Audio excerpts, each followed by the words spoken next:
نحمده ونصلي ونسلم على رسوله الكريم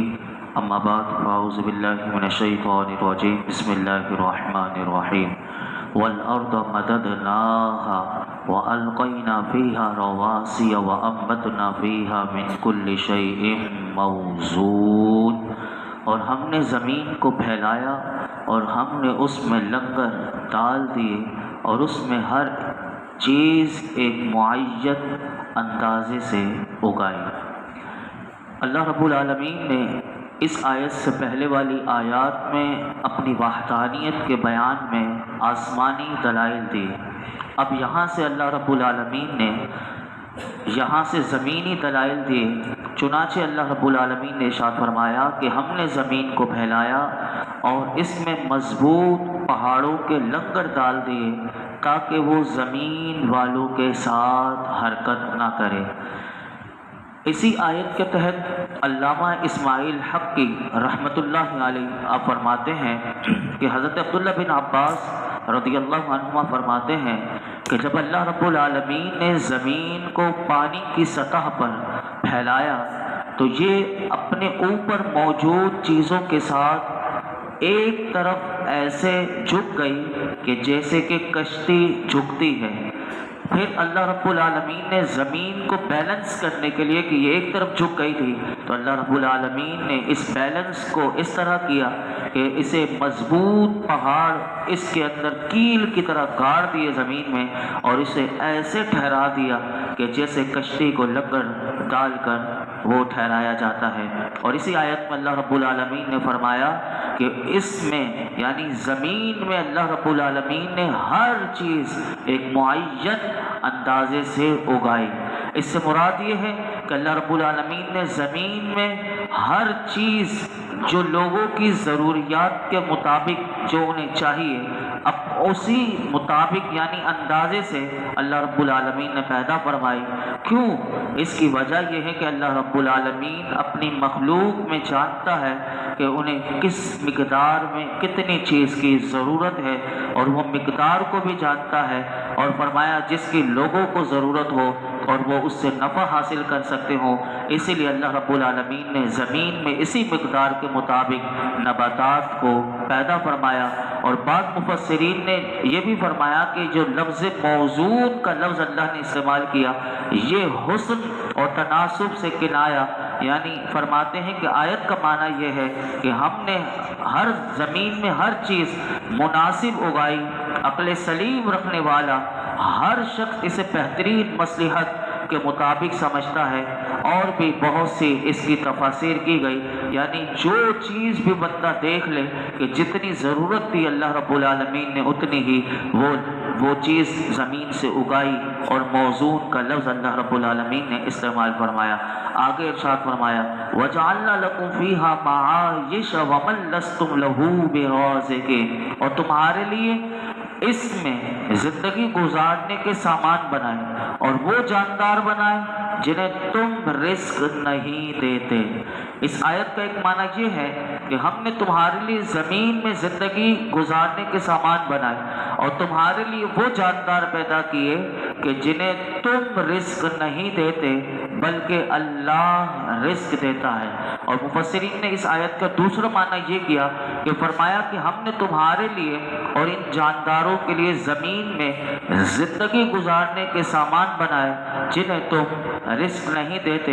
یہ دو مفہوموں میں اب فرق آ رہا ہے، تو یہاں پر علماء نے لکھا یہ جو فرق ہے فرمایا کہ اصل عربی گرامر کے اعتبار سے ہے، اور آیت میں یہ جو لفظ زندگی گزارنے کے سامان سے مراد کھانے پینے اور پہننے کی وہ تمام چیزیں مراد ہیں کہ جن کی دنیاوی زندگی پوری ہونے تک انسان کو ضرورت ہے، وہ اللہ رب العالمین نے ہر انسان کو عطا کی۔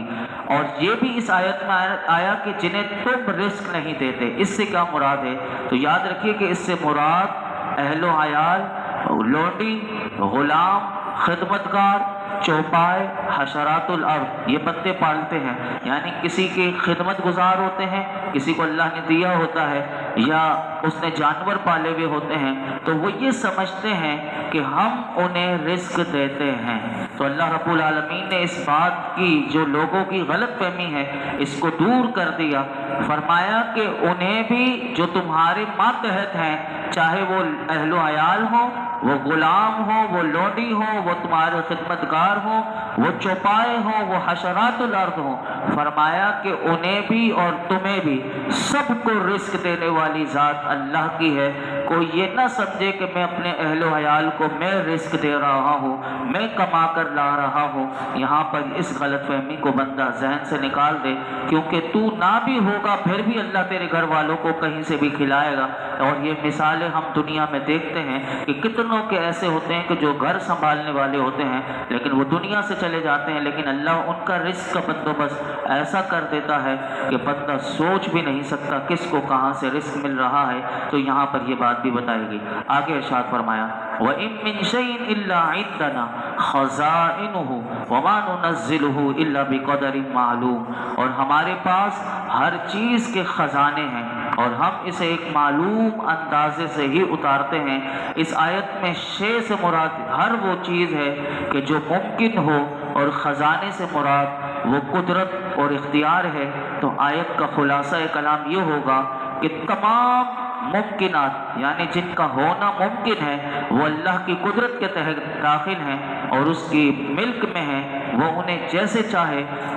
عدم سے وجود میں لے کر آئے، اور ممکنات میں سے جس چیز کو اللہ رب العالمین وجود عطا فرماتا ہے اسے اپنی حکمت اور اپنی مشیت کے تقاضے کے مطابق معین مقدار کے ساتھ وجود عطا کرتا ہے۔ یہاں سے دیکھیے کہ زمینی دلائل کس زبردست انداز میں دیے جا رہے ہیں۔ آگے ارشاد فرمایا وَأَرْسَلْنَا الرِّيَاحَ لَوَاقِحَ فَأَنزَلْنَا مِنَ السَّمَاءِ مَاءً فَأَسْقَيْنَاكُمُوهُ وَمَا أَنْتُمْ لَهُ بِخَازِنِينَ وَإِنَّا لَنَحْنُ نُحْيِي وَنُمِيتُ وَنَحْنُ الْوَارِثُونَ، اور ہم نے ہوائیں بھیجی جو بادلوں کو پانی سے بھر دیتی ہیں، تو ہم نے آسمان سے پانی اتارا اور فرمایا پھر ہم نے وہ تمہیں پینے کو دیا اور تم اس کے خزانچی نہیں ہو، اور بے شک ہم ہی زندہ کرتے ہیں اور ہم ہی مارتے ہیں اور ہم ہی وارث ہیں۔ آیت میں اللہ رب العالمین نے فرمایا کہ بادلوں میں پانی پیدا کرنا اور ان سے بارش نازل کر کے تمہیں سیراب کرنے پر صرف اللہ رب العالمین قادر ہے، اس کے سوا کسی کو یہ قدرت حاصل نہیں، اور اس میں اللہ کی قدرت اور بندوں کے عاجز ہونے پر ایک دلیل اس آیت میں دی گئی۔ اور اسی آیت میں اللہ رب العالمین نے فرمایا کہ مخلوق کو زندگی اور موت عطا کرنا صرف ہمارے دست قدرت میں ہے، اور تمام مخلوق فنا ہونے والی ہے اور ہم ہی باقی رہنے والے ہیں، اور ملک کی ملکیت کا دعویٰ کرنے والوں کی ملکیت ضائع ہو جائے گی۔ بعض لوگ کہتے ہیں کہ ہمارا ملک ہے، یہ ہماری چیز ہے، یہ ہمارا شہر ہے، تو یہاں پر ان لوگوں کے لیے بھی فرما دیا کہ ملک دینے والی ذات بھی اللہ کی ہے اور ملک کی ملکیت بھی اسی کے پاس رہے گی۔ فرمایا کہ جو اپنی ملکیت کا دعویٰ کرتے ہیں وہ یاد رکھیں کہ ملک کی ملکیت کا دعویٰ کرنے والوں کی ملکیت ضائع ہو جائے گی، اور سب مالکوں کا مالک اللہ رب العالمین کی ذات باقی رہے گی۔ یہاں پر یہ بتایا گیا۔ ایک آیت اور بیان کر کے میں اپنی گفتگو سمیٹتا ہوں۔ وَلَقَدْ عَلِمْنَا الْمُسْتَقْدِمِينَ مِنْكُمْ وَلَقَدْ عَلِمْنَا الْمُسْتَأْخِرِينَ، فرمایا کہ بے شک ہم تم میں سے آگے بڑھنے والوں کو بھی جانتے ہیں اور ہم تم میں سے پیچھے رہنے والوں کو بھی جانتے ہیں۔ اس آیت میں حضرت عبداللہ بن عباس رضی اللہ عنہ فرماتے ہیں یہ دو لفظ آئے، مستقدمین اور مستأخرین۔ مستقدمین سے مراد وہ لوگ ہیں کہ جنہیں اللہ نے پیدا فرما دیا ہے، اور مستأخرین سے مراد وہ لوگ ہیں کہ جنہیں ابھی اللہ نے پیدا نہیں فرمایا، قیامت تک لوگ پیدا ہوتے رہیں گے۔ امام مجاہد رحمۃ اللہ علیہ اس آیت کی تفسیر میں فرماتے ہیں کہ المستقدمین سے مراد سابقہ امتیں ہیں اور مستأخرین سے مراد حضور کی امت ہے۔ اور امام حسن رحمۃ اللہ علیہ فرماتے ہیں کہ مستقدمین سے مراد وہ لوگ ہیں کہ جو نیکی اور بھلائی کے کاموں میں سبقت یعنی آگے بڑھنے والے ہیں، اور مستاخرین سے مراد وہ لوگ ہیں کہ جو نیکی کے کاموں میں سستی کرنے والے ہیں۔ حضرت عبداللہ بن عباس رضی اللہ عنہما اسی آیت کی ایک اور تفسیر کرتے ہوئے کہتے ہیں کہ المستقدمین سے مراد وہ لوگ ہیں کہ جو نماز میں صف اول میں نماز پڑھنے کی فضیلت حاصل کرنے کے لیے آگے بڑھنے والے ہیں، اور مستاخرین سے مراد وہ ہیں کہ فرمایا کہ جو عذر کی وجہ سے پیچھے رہ جانے والے ہیں۔ اب اس آیت کا آپ شان نزول سنیے۔ اس آیت کا شان نزول یہ ہے کہ حضرت عبداللہ بن عباس رضی اللہ عنہما فرماتے ہیں کہ نبی اکرم صلی اللہ علیہ وسلم ایک مرتبہ جماعت کے ساتھ پڑھی جانے والی نماز کی صف اول کے حضور فضائل اپنے صحابہ کو بتا رہے تھے، تو صحابہ کرام کو جب اول صف میں فضیلت کتنی زیادہ ہے جب انہوں نے سنا تو انہوں نے کیا کیا، اسی آیت کے ضمن میں میرے آقا اپنے صحابہ کو بتا رہے تھے۔ اب صحابہ کرام کیونکہ جب نیکی کا کوئی موقع بھی ہاتھ سے جانے نہیں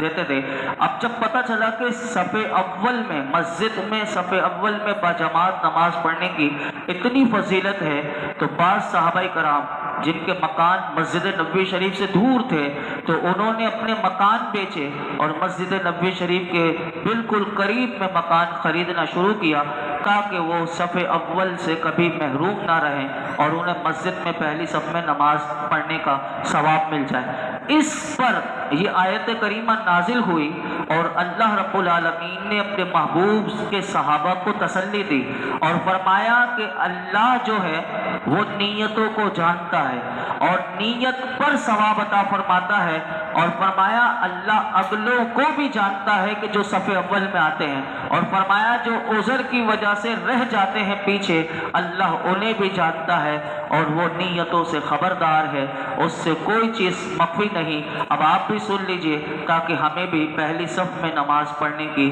یہ برکت ہمیں بھی حاصل ہو۔ حدیث پاک بخاری شریف میں آتی ہے، حضرت ابو ہریرہ رضی اللہ تعالیٰ عنہ سے روایت ہے کہ اللہ کے محبوب علیہ الصلوۃ والسلام نے ارشاد فرمایا کہ اگر لوگوں کو معلوم ہو جائے کہ اذان دینے اور پہلی صف میں بیٹھنے کا کتنا اجر ہے تو فرمایا انہیں قرآن تازی کرنے کے سوا ان کاموں کا موقع ہی نہ ملے اور وہ ضرور قرآن تازی کریں گے۔ یعنی اگر اجر پتہ چل جائے، یعنی اس میں کتنی بڑی بات چھپی ہوئی ہے کہ میرے آقا فرماتے ہیں لوگ قرآن تازی روز کیا کرے کہ میں ہی اذان دوں اور میں ہی پہلی صف میں بیٹھوں، اور نہ ملے تو پھر قرآن تازی کر کے لوگ آئیں کہ کس کا نام آ جائے اور وہ مسجد میں پہلی صف میں قرآن تازی میں آ کر بیٹھیں۔ لیکن ہمارا کیا ہوتا ہے، ہمارا حال بہت برا ہے۔ وہ چوتھی حدیث میں آپ کے سامنے رکھتا ہوں، وہ والے ہمارا حال کہ ہم سب سے پیچھے والی صف میں پڑھ کے، کیونکہ وہیں سے مسجد سے نکل کے لوگ جس طرح جمعے کا دن ہوتا ہے یا عام جو ایام آتے ہیں تو لوگ جلدی سے بس ایک رسم ادا کر کے بھاگتے ہیں، ہمیں ایسا نہیں کرنا چاہیے۔ دوسری حدیث پاک سنیے کیا فضیلت ہے، سبحان اللہ۔ ابو داؤد شریف کی حدیث ہے، حضرت ابی بن کعب رضی اللہ تعالیٰ عنہ سے روایت ہے، اللہ کے محبوب علیہ الصلوۃ والسلام نے ارشاد فرمایا بے شک پہلی صف فرشتوں کے صف کی مثل ہے، اور اگر تم جانتے اس کی فضیلت کیا ہے تو تم اس کی طرف سبقت کرتے۔ اور تیسری حدیث پاک مسند امام احمد میں ہے کہ حضرت ابو حمامہ رضی اللہ تعالیٰ عنہ سے روایت ہے کہ اللہ کے محبوب علیہ الصلوۃ والسلام نے ارشاد فرمایا اللہ اور اس کے فرشتے صف اول پر درود بھیجتے ہیں، یعنی پہلی صف میں بیٹھنے والوں پر اللہ اور اس کے فرشتے درود سے مراد یہاں رحمت ہے، یعنی اللہ کی طرف سے ان کے اوپر رحمت نازل ہو رہی ہوتی ہے۔ فرمایا کہ اللہ اور اس کے فرشتے صف اول پر درود بھیجتے ہیں۔ پھر حضور کی بارگاہ میں پوچھا گیا حضور یہ بتائیے دوسری صف والوں پر، تو میرے آقا نے پھر ان لوگوں کو جنہوں نے سوال کیا تھا حضور کی بارگاہ میں، حضور نے پھر کہا کہ اللہ اور اس کے فرشتے صف اول پر درود بھیجتے ہیں۔ پھر حضور کی بارگاہ میں پوچھا گیا یا رسول اللہ دوسری صف والوں پر، تو قربان جائیں جو پوچھنے والے، تو پھر میرے آقا نے فرمایا دوسری صف والوں پر بھی اللہ اور اس کے فرشتے درود بھیجتے ہیں۔ اب آئیے کہ جو پیچھے پیچھے ہوتے رہے ان کی حدیث پاک ہماری ماں ام المؤمنین سیدہ عائشہ صدیقہ رضی اللہ تعالیٰ عنہ سے روایت ہے کہ رسول اکرم صلی اللہ علیہ وسلم نے ارشاد فرمایا، ہمیشہ صف اول سے لوگ پیچھے ہوتے رہیں گے یہاں تک کہ اللہ انہیں اپنی رحمت سے مؤخر کر کے نار میں یعنی آگ میں ڈال دے گا۔ ہم اللہ کی پناہ مانگتے ہیں، ہمیں اللہ رب العالمین پہلی صف میں اور پابندی وقت کے ساتھ ہمیشہ خشوع خضوع کے ساتھ صحیح معنوں میں نماز کے ارکان، شرائط، اس کے آداب اور جو اللہ کی بارگاہ کی حاضری کے جو آداب ہیں اسی حاضری کے آداب کو ملحوظ رکھتے ہوئے اللہ ہمیں صحیح طور پر نماز ادا کرنے کی توفیق عطا فرمائے۔ الحمدللہ رب العالمین والصلاة والسلام على سید الانبیاء والمرسلین وعلى آلہ واصحابہ اجمعین۔ یا رب العالمین یا ارحم الراحمین، جو کچھ آپ نے سنایا مولا کریم اس میں کوئی غلطی کوتاہی معاف فرما، اپنی بارگاہ میں قبول فرما۔ رب کریم ہمیں قرآن حکیم کا فیضان عطا فرما، ہمیں قرآن حکیم کا قدردان بنا دے۔ میرے مولا تو ہم سے راضی ہو جا، یا اللہ تو ہم سے راضی ہو جا، ہمارے گناہوں کو معاف فرما دے، ہماری بے حساب مغفرت فرما، ہمارے والدین کی مغفرت فرما، میرے آقا کی تمام امت کی مغفرت فرما۔ یا رب العالمین یا ارحم الراحمین، ہم تجھ سے جنت الفردوس کا سوال کرتے ہیں، میرے مولا ہمیں، ہمارے ماں باپ کو، ہمارے بہن بھائیوں کو، گھر والوں کو جنت الفردوس عطا فرما، جہنم سے پناہ عطا فرما۔ آج تک جتنی دعائیں کی ہیں آئندہ کریں گے سب دعاؤں کو قبول فرما۔ اس رب ملائی کریم درس قرآن میں جتنے حاضرین موجود ہیں، جس کے دل میں جو مراد ہو اپنے محبوب کے صدقے میں سب کی مرادوں پر اپنی رحمت کی نظر فرما۔ وصلی اللہ تعالی علی خیر خلق محمد وعلی آلہ وصحبہ اجمعین۔